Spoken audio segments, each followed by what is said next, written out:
If we haven't met yet, my name is Matthew. I'm covering for Glenn today. He's taking a trip to Chicago. So actually, he's in the back, too. He's checking up on me. He's not really. Glenn is. He's right back there. Yeah, that's cool.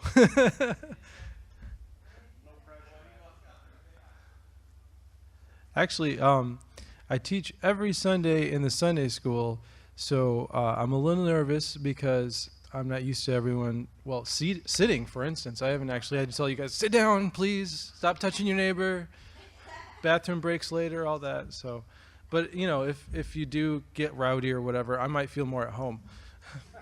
We'll see. That's right. Stop hitting your neighbor. Yeah. All right, well, let's go ahead and pray and start us off. Dear Lord, thank you so much for this Sunday and all you've done. Lord, I just pray that you would bless this message. And Lord, I'm tired and nervous. And Lord, I just thank you for this opportunity. I'm excited. Lord, I pray that what we read today and what I talk about, Lord, that it would be of you. And if it's not, Lord, just pray that it would just be erased from our minds. And Lord, if what you have to show us is your word, and it's truly something that we need to grasp, Lord, that it'd be imprinted on our hearts and that we would learn a lot from you and more about you and who you are and all you've done. Lord, I pray that we'd leave changed in a good way. And Lord, I just pray that you'd be with everyone here and be with the Sunday school too, as Hope's teaching, and Lord, be with the kids and they learn a lot as well. And also be with Glenn and Tracy as they travel to Chicago. Lord, pray that you keep them safe. And Lord, thank you for all you've done. In your name I pray. Amen. All right, so I have no idea how long this is going to take. So there's that. There's your warning. So hopefully that'll go well. Anyway, so we're in 2 Kings today, chapter 3, and we're going to cover a decent amount. We might skip some of it. We're going to end up in chapter 5. I was really kind of led to talk about Naaman.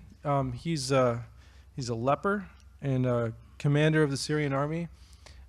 Interesting guy. This sort of turned into a character study of a number of people, and it's an interesting thing. I think it relates to everyone.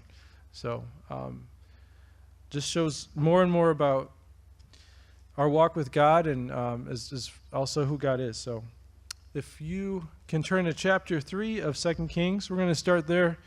We're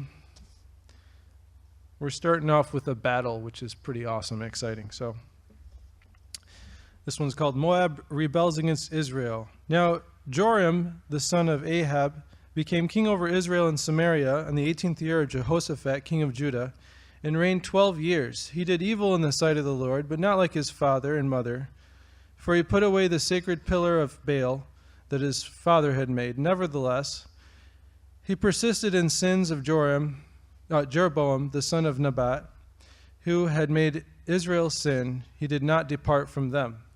So, Joram is an interesting guy. It seems like he's not that bad. And you're probably wondering, what do you mean the sins of Jeroboam, the son of Nebat? Well, maybe you already know. But we're going to swing to 1 Kings 12, 25 to 32. Let's see what that's about.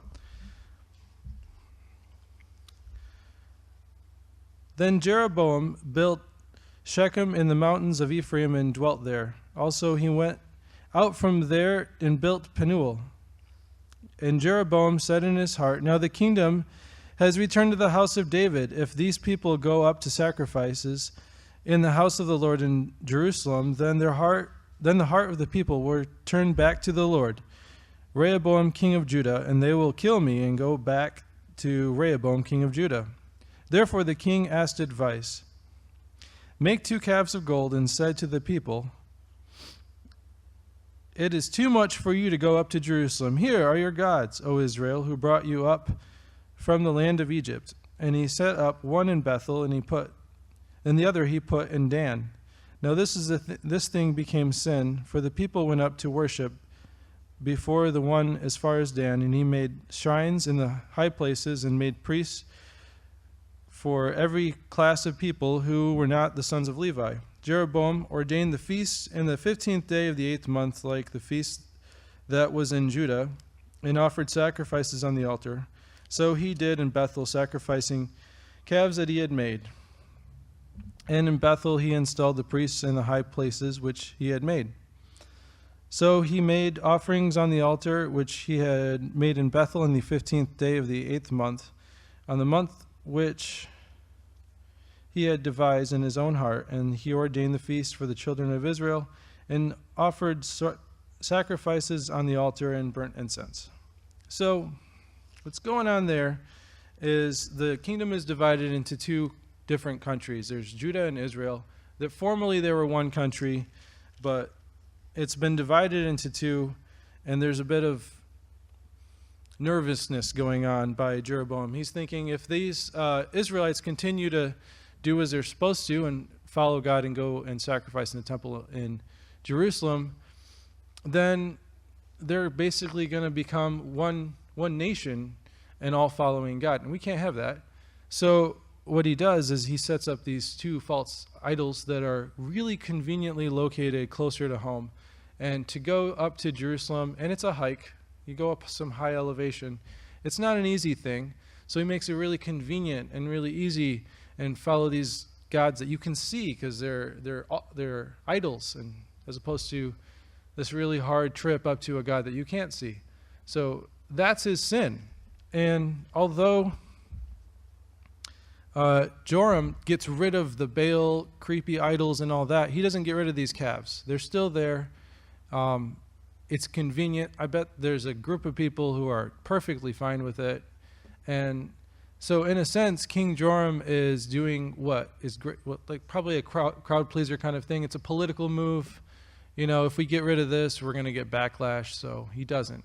But he's also, there's been a revival, so he's getting rid of the Baal. So he's trying to appeal to both groups. He's trying to keep the people who've changed their hearts and they're following God, and he's trying to kind of keep them happy. And then the people who are all about convenience, he's trying to keep them happy. So everybody's happy, right? All right, moving on. We're back to 2 Kings again. Chapter 3, now we're in verse 4. Hopefully you kept your finger in there. If not, you'll get there, I know. Now Mesha, king of Moab, was a sheep breeder, and he regularly paid the king of Israel 100,000 lambs of wool and 100,000 rams. But it happened when Ahab died that the king of Moab rebelled against the king of Israel. So he was paying tribute to the king, but once there was a change of leadership, he kind of felt like, oh, well, the deal's off. We're on our own. Maybe this king's not as... maybe we can just get away with not paying this. So the king of Jehoram went out of Samaria at the time and mustered all Israel. Then he went and sent to Jehoshaphat, king of Judah, saying, "The king of Moab has rebelled against me. Will you go up with me to fight against Moab?" And he said, "I will go up. I am as you are, my people as your people, my horses as your horses." Then he said, "Which way shall we go up?" And he answered, "By way of the wilderness of Edom." So Jehoshaphat is an interesting guy. He's a good guy. And he is very excited about joining forces with Israel. I think he's one of those guys that kind of he wants fellowship, you know? He likes the idea of getting along with this other king. I bet it's kind of lonely being a king. You know, and he's got this other king who knows what it's like to be a king, and he's like into that camaraderie, and like he's going to go put the smack down on the Moabites who've rebelled, and he's thinking, well, maybe this is a good thing too militarily, like, you know, I'm tough, you're tough, let's do this. This is going to be exciting. We're doing this cooperative thing. I don't really know, but I'm just kind of putting myself in his shoes. So all right, so they're going to go through the wilderness of Edom. And so there's two ways to get to Moab from Israel. The Dead Sea is in the way. So you either go through the north, which is not a wilderness, and it kind of makes sense logistically.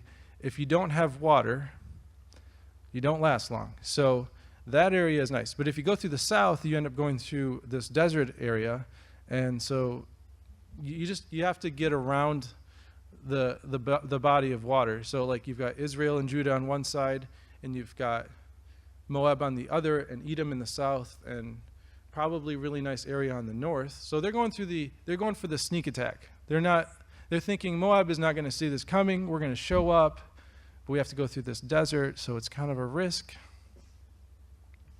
So verse 9.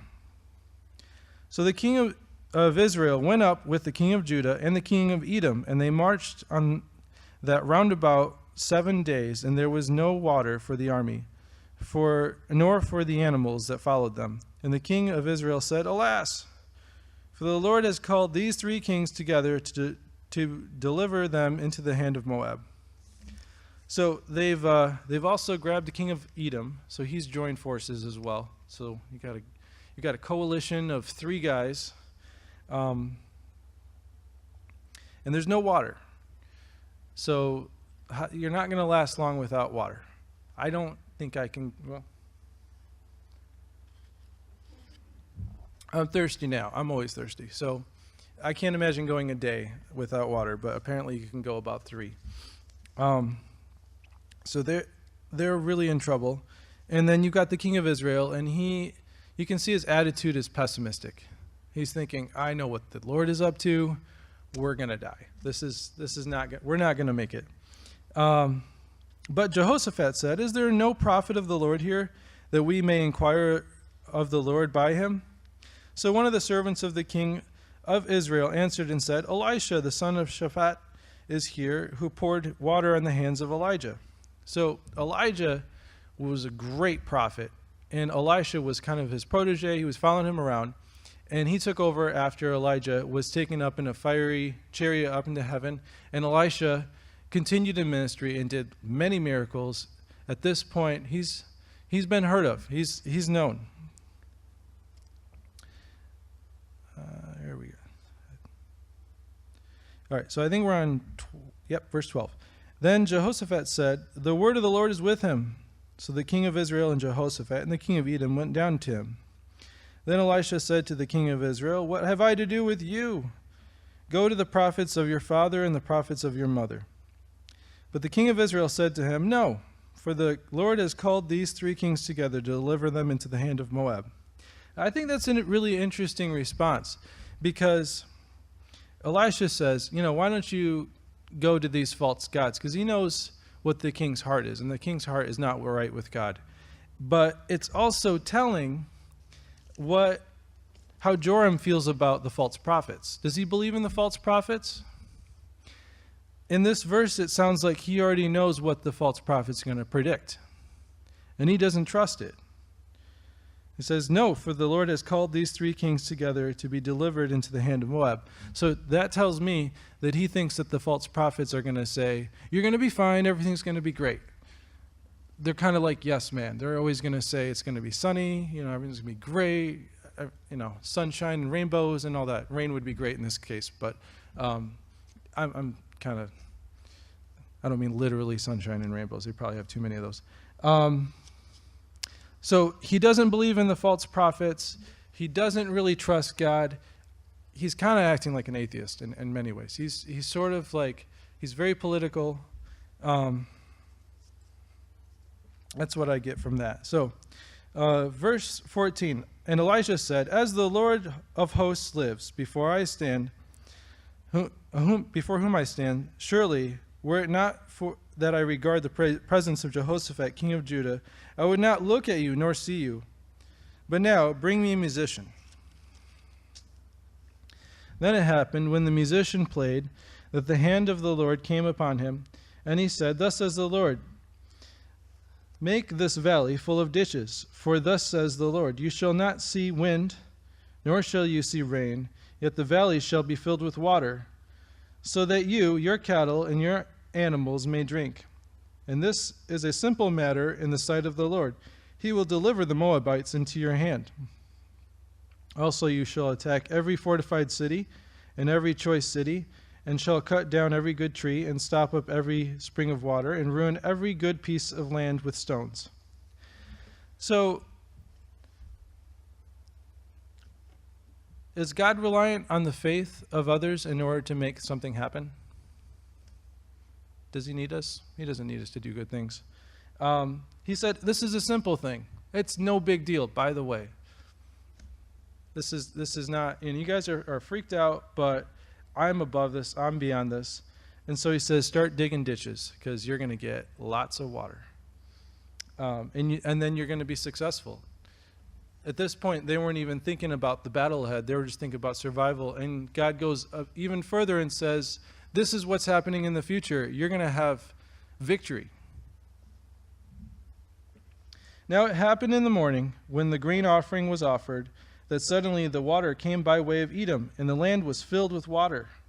So I understand in the desert, sometimes there's this phenomenon where there will be a huge thunderstorm and lots of rain far away, and then there'll be sort of like a flash flood, and it'll be carried hundreds of miles, and there'll just all of a sudden huge bodies of water will show up, and it can be very dangerous. If you're not standing on like a rock or anything like that, you could get washed away. It might be sunshine, not a cloud in the sky, and all of a sudden there's just this like flood of water. I don't know that that's what's going on here because it doesn't sound like anyone's getting washed away. It sounds more like a miraculous boom, the ditches are full of water. So either way, we'll see whether or not that changes the king of Israel's heart, because a miracle did happen. Then all the Moabites heard that the kings had come up to fight against them. All who were able to bear arms and older were gathered, and they stood at the border. Then they rose up early in the morning, and the sun was shining on the water, and the Moabites saw the water on the other side as red as blood. And as they said, "This is blood. The kings have surely struck swords and have killed one another. Now, therefore, Moabite to the spoil." So they were excited. They thought, oh, okay, you've got three people groups that are all kind of different from each other. How long are they really going to get along? They thought, oh, great. They've just gotten angry. Probably someone did something to tick the other guy off, and they're all killing each other out there. And we're thinking, we're just going to show up and just, get whatever's left over. This is so great. Perfect. So when they came to the camp of Israel, they rose up early. Israel rose up and attacked the Moabites, so that they fled before them. And they entered the land, killing the Moabites. Then they destroyed the cities, and each man threw a stone in every good piece of land and filled it. And they stopped up all the springs of water and cut down all the good trees. They left the stones of Kir Hashareth intact. However, the slingers surrounded and attacked it. Then the king of Moab saw that the battle was too fierce for him, and he took with him 700 men who drew swords to break through the king of Edom, but they could not. Then he took his eldest son, who would have reigned in his place, and offered him as a burnt offering upon the wall. And there was a great indignation against Israel, so they departed from him and returned to their own land. So the group was completely grossed out by what this king had done. He sacrificed his son on the wall. That's disturbing, and understandably, they were done. They left. Also tells you that Moabite was not a God-fearing country. They were not following the God of Israel. And so just insight there. We're going to skip over chapter 4. And what we're skipping over is some of Elisha's miracles that he had performed. Before this, actually in chapter 2, he'd done quite a few miracles. He had healed a city that had bad water in it. Also, a group of thug teenagers started calling him bad names, and a couple of bears came out and beat them up pretty good. And then there's this miracle where they had victory over the Moabites.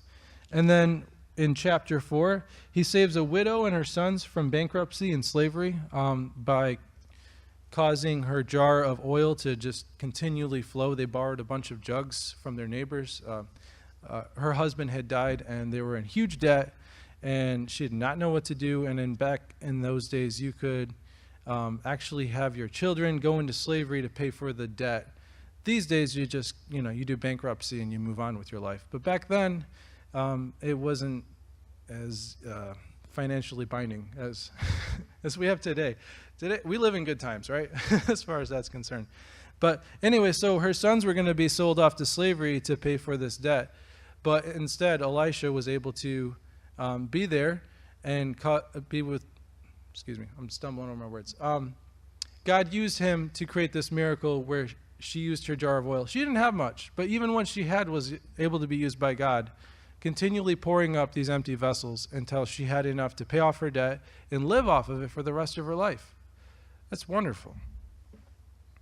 Then after that, there is a family that's really nice to Elisha, lets him stay at this place when he goes by, and she doesn't have a son.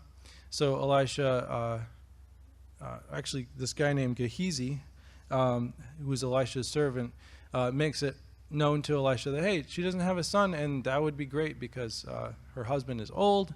And back then, having children was a sign of prosperity. If you didn't have kids, it's kind of like God was not favoring you. They really took it like it was a personal sin problem. So she ends up having a son as a result of Elisha being there and praying for her. And so she has a son even though her husband is old. And then, unfortunately, when her son is born and he's young in the field, it's like he has a brain aneurysm, and he dies, and she's freaked out. So she, as any parent would be, she goes to Elisha and say, "Why have you brought this grief on me? Like I didn't ask for a kid, and now I'm attached to it, and now it's dead. And why is this happening to me?" Understandable. So Gehazi is sent on ahead with Elijah's staff to put it on the kid. Nothing works. He doesn't come back to life. Elisha comes, and then eventually Elisha is able to bring him back to life, and he lives. So he's brought back from the dead. He's been dead for a while. So that's another amazing miracle. And then later on, there's a terrible soup that is apparently deadly, and Elisha makes the soup edible. So that's great. And then also, there's 100 hungry guys, and they have very little food, and he's able to feed the entire group of people on that little bit of food. And it's interesting. You've got raising from the dead, you've got feeding a bunch of people, and then you've got, before Elisha, there's Elijah, and there's a correlation between, to me, that I see. I just can't help but see Jesus' ministry here. Because John the Baptist came as a form of Elijah. Elijah was literally Elijah. So he became before Elisha. And then you've got these amazing miracles. And it's just a nice reflection. The Old Testament and the New Testament, they are the same Bible. Like, it's the same God. He hasn't changed. So I think that's exciting. So all this going on, and I imagine as far as like the news cycles going through Israel, of the interesting things. This is going to make the headlines, right? I'm pretty sure the king has heard of these miracles. Also, he experienced the miracle itself of having all this water when they didn't have any water in the desert. So he personally has no excuse as far as not knowing the power of God, right? Cool. All right. Everybody still awake? Good. Cool. We're going to get to chapter 5 now. This is the part that I really wanted to teach on. I just couldn't get away with a huge backstory because there's just so many interesting characters that come together into chapter 5. And so that was the long-winded backstory to the actual lesson. We're actually starting the sermon now. All right. Chapter 5, verse 1. Now Naaman, commander of the army of the king of Syria, was a great and honorable man in the eyes of his master, because by him the Lord had given victory to Syria.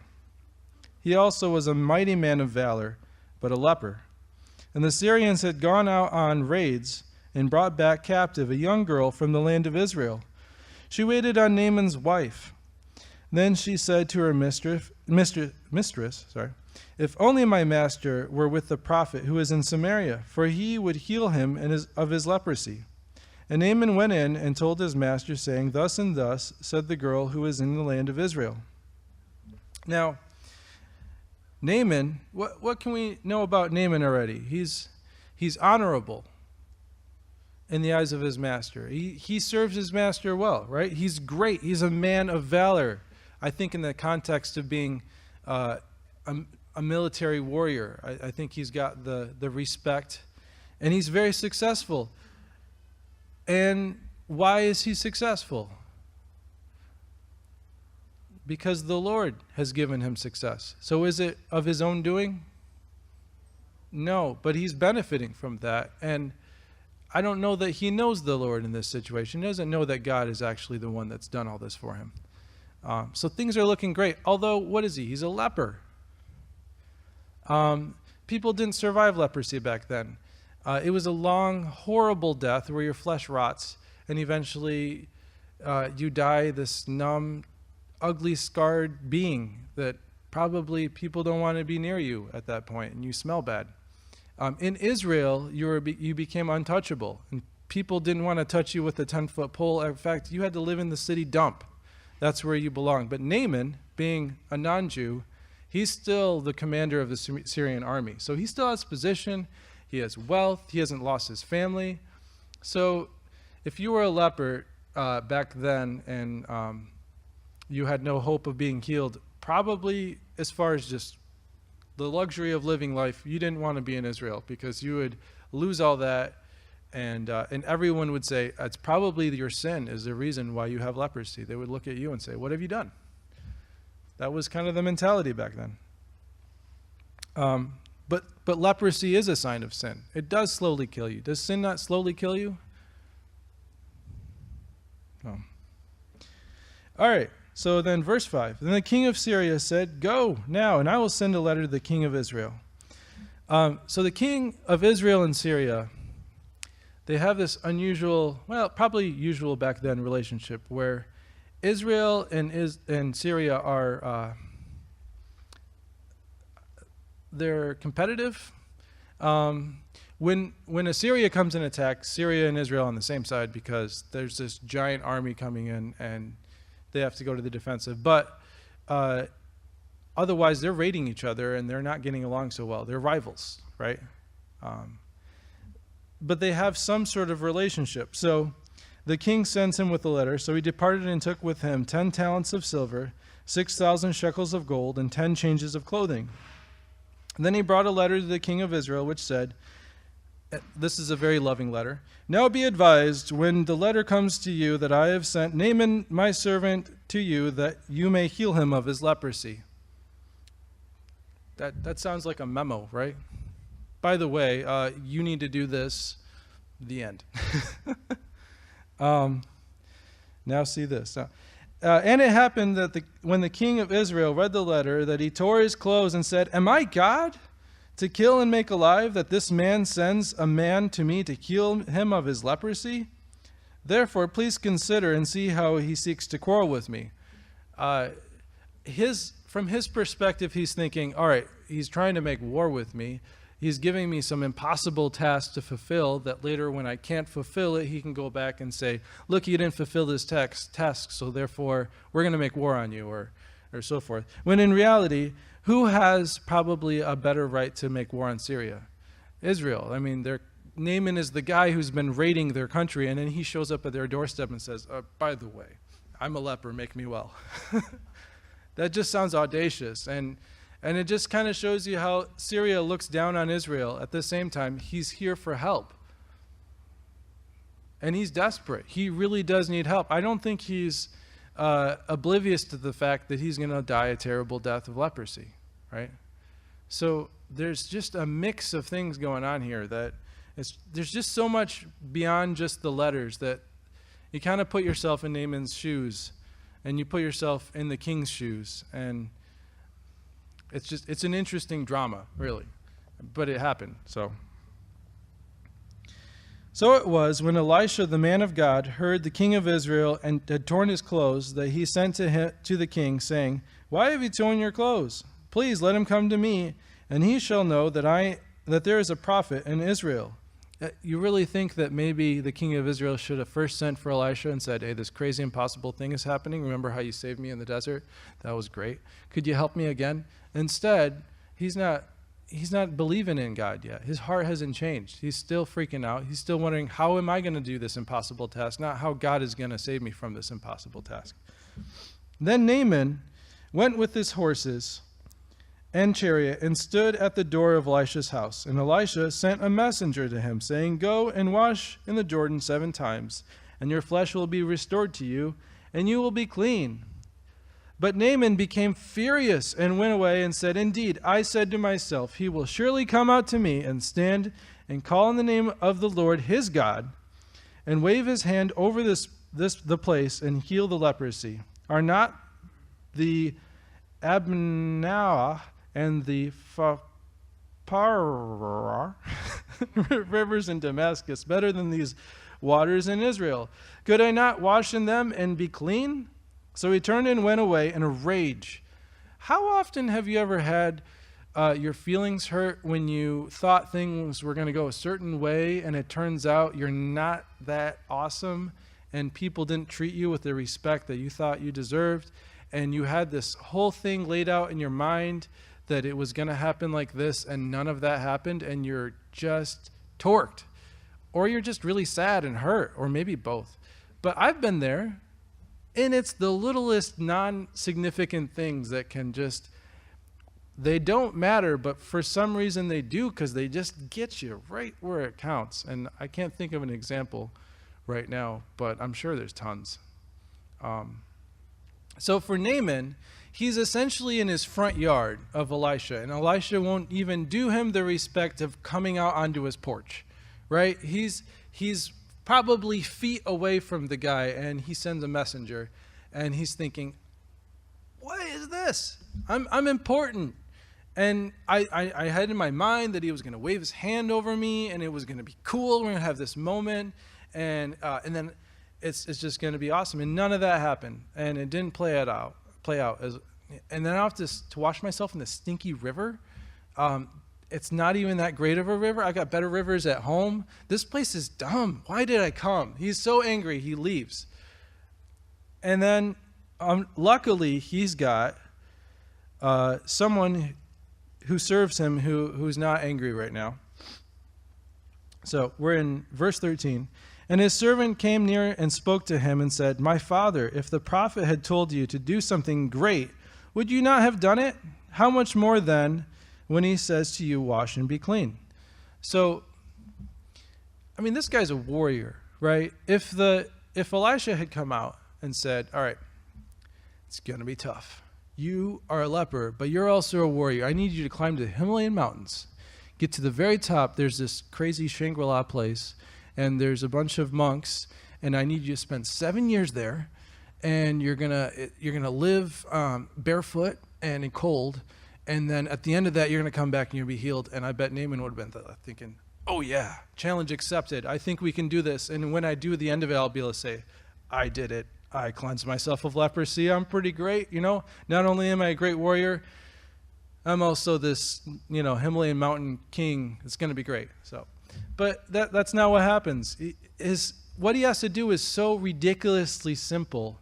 It's almost idiotic, right? You just go in the water and bathe 7 times. I mean, any grown-up can probably handle that, right? Don't get washed away by the river. Don't go too deep. That's all you need to know. Maybe there's a lifeguard. It's going to be fine, right? It's pretty simple stuff. But we're that way too, right? When we think about what God has done for us when Jesus died on the cross and all we have to do is believe, it's so simple. It's almost too simple. We wish there were more steps, right? If it had more to do with maybe I could be brave, or maybe I could do this impossible task and I could try, and then at the end I could say I did it, Instead, we can't. We can't say we did it. We didn't do any of it. All God wants from us is faith. So I'm kind of giving you a preview of what this lesson, this part is showing. So let's move on. So he went down and dipped 7 times in the Jordan, according to the saying of the man of God, and his flesh was restored like the flesh of a little child, and he was clean. So he got brand new baby skin where he had leprosy. He was probably looking better than he ever had before he had leprosy. He was made brand new like a child. Verse 15, then he returned to the man of God, he and all his aides, and came and stood before him, and he said, indeed, now I know that there is no God in all the earth except in Israel. Now, therefore, please take this gift from your servant. But he said, as the Lord lives, before whom I stand, I will receive nothing. And he urged him to take it, but he refused. So I'm a terrible person. So my first gut reaction to this part was thinking, is it because all of the clothes and the golden stuff still has like some Israelite bloodstains on it? Because this guy was raiding Israel earlier. Is that how he got the money and the gold and the clothes? Probably not. I'm just a ridiculous person, so please excuse me. The reason I believe that Elisha is refusing it is because you can't pay for God's miracles. God saved his life, right? He was going to die, and he wanted to pay God for it, which is understandable because we should have a heart of gratefulness, right? When this is a picture of salvation. We have pride.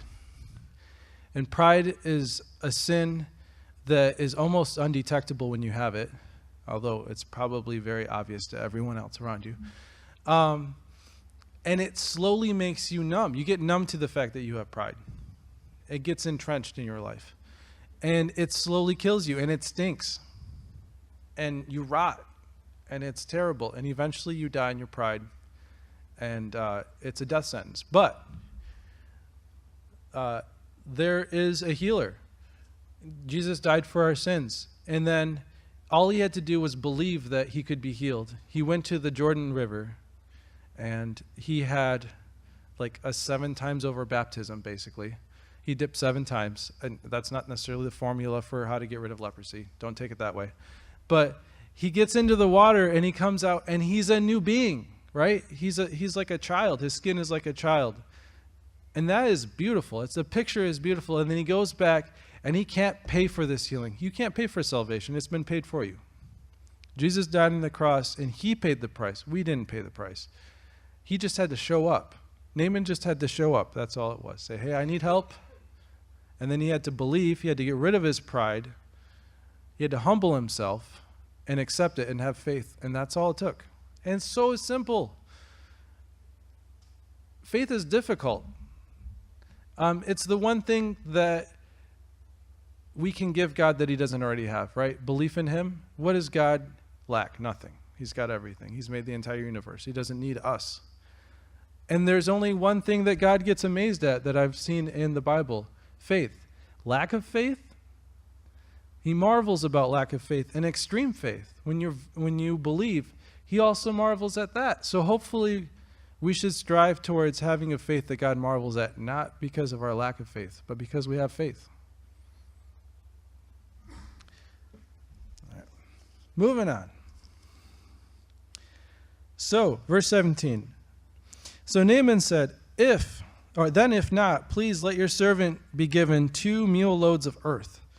For your servant will no longer offer either burnt offering or sacrifice to other gods, but to the Lord. Yet in this thing may the Lord pardon your servant. When my master goes into the temple of Rimmon to worship there, and he leans on my hand, and I bow down in the temple of Rimmon. When I bow down in the temple of Rimmon, may the Lord please pardon your servant in this thing. Then he said to him, go in peace. So he departed from him a short distance. Now, technically, this is not the proper way to worship God. And if you're an Israelite, there's a temple. It's in Jerusalem. That's where you're supposed to go. Does it matter where you particularly are? Did God make the whole earth, or did he just make Israel? He made the whole earth, right? So him taking mule loads of dirt with him to put on the ground, then pray on top of, it doesn't mean anything, right? To us, we look at that and we think, well, we're praying here in Three Rivers. God can hear us here as well as anywhere else, because God is that powerful. Now, I like that Elisha just says, this is fine. You can take your mule load, because he's a baby Christian at this point, right? God is going to take care of this guy. He's going to clean him up. He's going to set him straight as far as the, maybe the confusion that he's got going on. When you're a baby Christian, you've got a lot of confusion happening, right? And this is maybe what he needs right now. Just a little bit of ground to remind him of what happened, Also, he's very self-aware of the challenges up ahead. He's going to be in an unsaved world. He's going back to the unsaved world. And he doesn't want to compromise, but he also has a master that he doesn't want to offend. So knowing his weaknesses now, look, he's gotten rid of his pride. He's humbled himself, and now he's well aware of his weaknesses, which he probably never saw before. Now he has weaknesses, and he has to rely on God. That's the next step. That's great, right? We need to be fully reliant on God. So he kind of says, all right, is it going to be okay if I'm in this circumstance, if I'm in this unsaved world and I have to do this? And instead of Elisha putting these burdensome, you've got all these rules now that you have to follow, and now that you're free, you're going to have to, wear a suit and tie for the rest of your life and have a really good haircut. None of that. Make sure that beard doesn't get too long. None of that is happening, He's not being judged for where he's at. We haven't arrived yet, right? All of us are. Why are we all still dirty, sinful people if we're saved?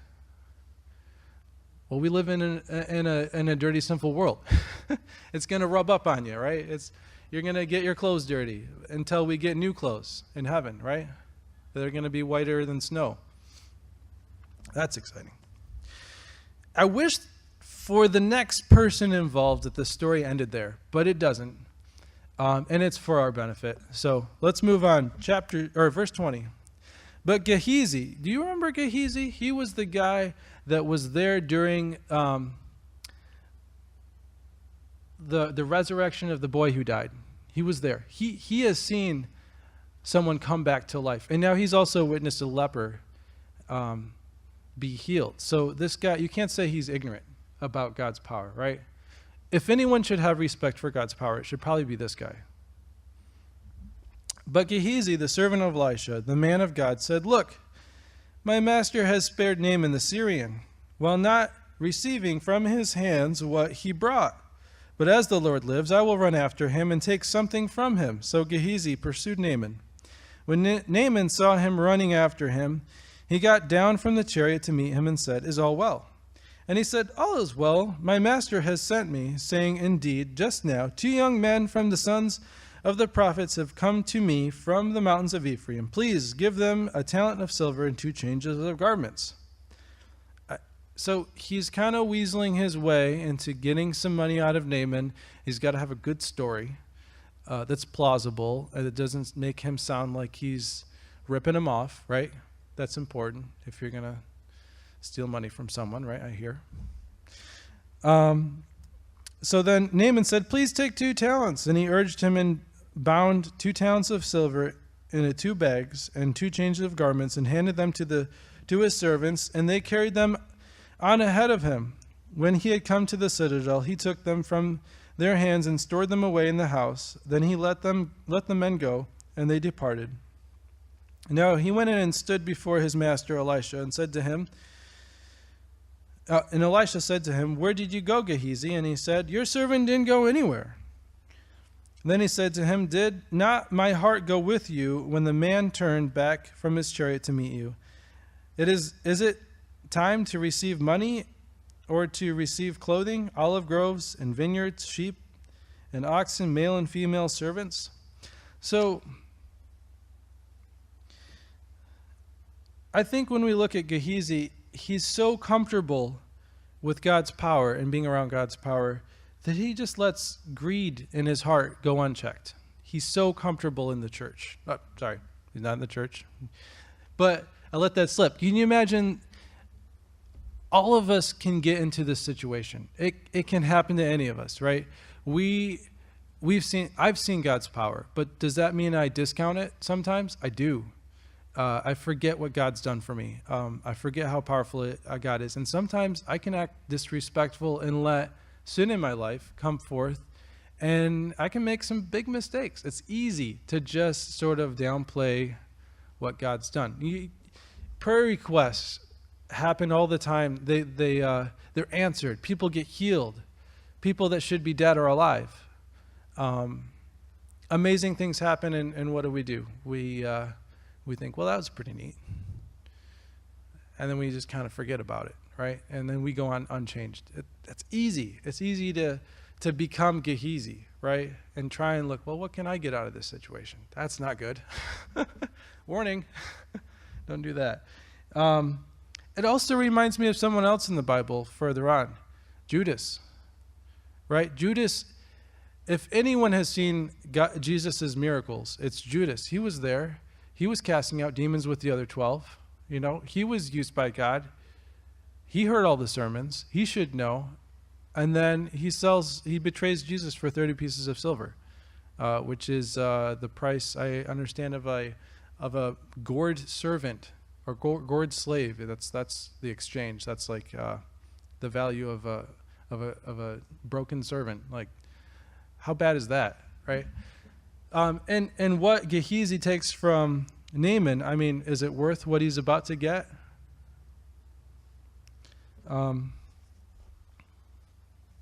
Also, when he goes up to Naaman and he says, hey, I need something from you. I know this isn't the exact situation, but it reminds me of when young Christians, they go to, they're just searching for answers at that point. They're trying to add more to their faith. They're sucking in more of the Bible, but maybe they're also getting knowledge of God from other areas like TV and evangelists and things like that. That sometimes they're great, but sometimes you're prone to hearing some false messages where they will pile things on you. All of a sudden they want your money, and all of a sudden it's God wants your money, and you better give him his money because God's going to go broke next week if you don't pay up, right? And that's kind of the message that Gehazi could be. Well, he's not. The analogy isn't the same, but it reminds me of that. So just go with it. Sorry. My mind was going there. If Naaman represents a brand new Christian, then I think of Gehazi as kind of like people, wolves in sheep clothing, trying to add more to young Christians and get them hooked, onto some false teachings. Go with it. Sorry. But we know that God's gift is free, right? Yeah, so should never add to that. So Gehazi, I think, has kind of messed up God's picture of that God's gift is free. But really, there's a reason why Gehazi is there, is to show you also that there are situations in the world where you got to be careful.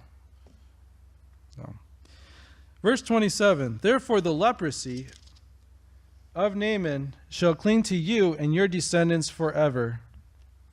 And he went out from his presence leprous as white as snow. That's not good. Never in this part do you hear of Gehazi going, I have messed up.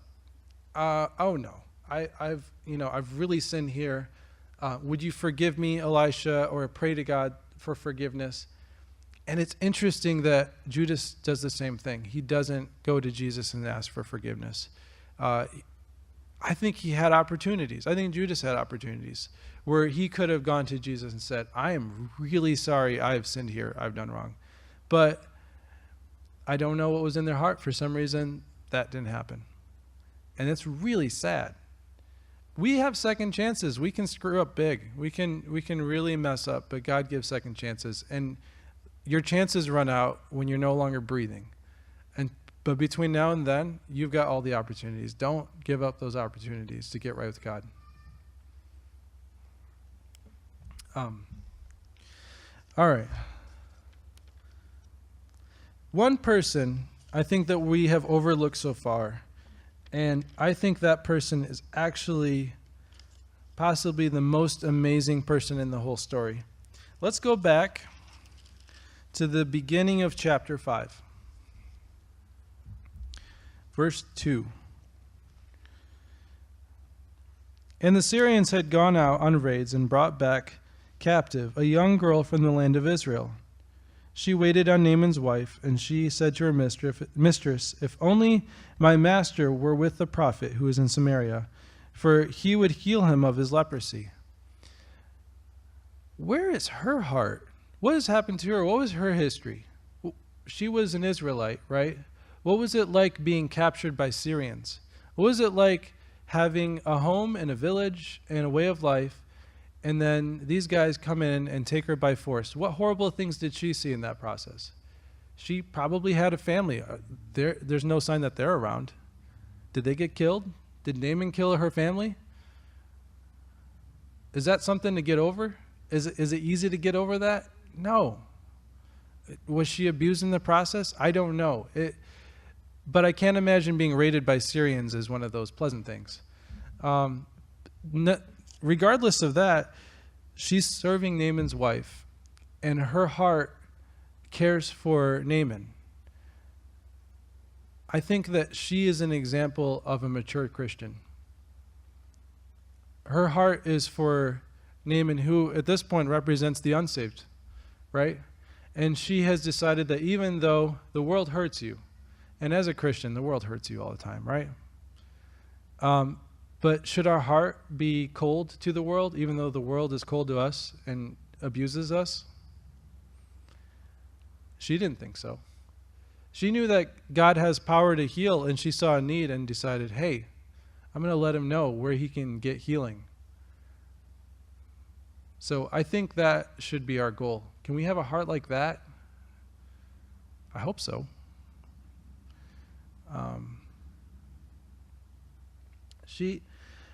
I don't know what her motives are at the beginning. At first, my first reaction was like, I got an idea. I'm going to send Naaman into the enemy lines, and they're going to kill him. That'd be great.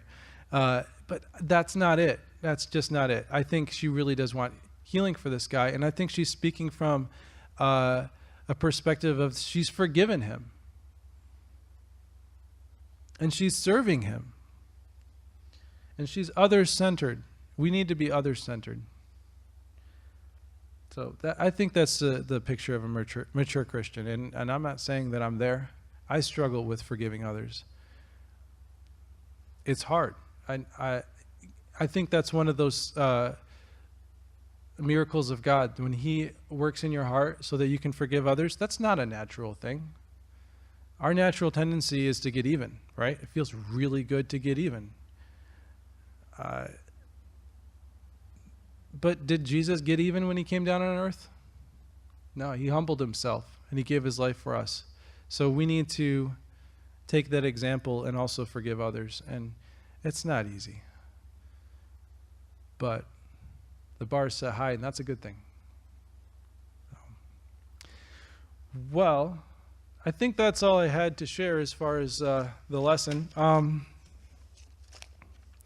Normally, this is when I would bust out the kids' activities and we'd all make something. It'd be cool.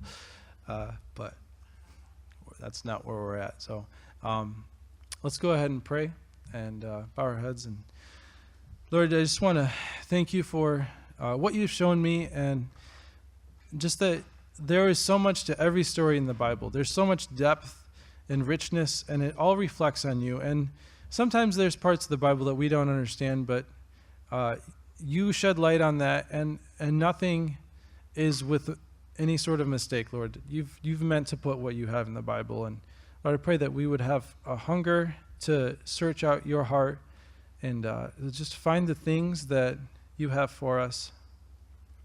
Lord, I pray that you would work in all of our hearts. Help us to be like the servant. That was truly a difficult thing, I think, for her. But Lord, I pray that we would also become mature. And Lord, that we'd become more like you, because you were the ultimate servant. And Lord, we love you, and we just want to praise you this morning. And Lord, I pray that you continue to show us the good things you have for us, the plans that you have for us, because you have great plans for us. Lord, I pray that we would embrace those, and Lord, that you would help us when we stumble, and know that you always forgive us. Lord, I pray that you would help us to come to a point where if we need forgiveness, Lord, that we would come to you without hesitation. And just want to praise you for all you've done. In your name I pray. Amen.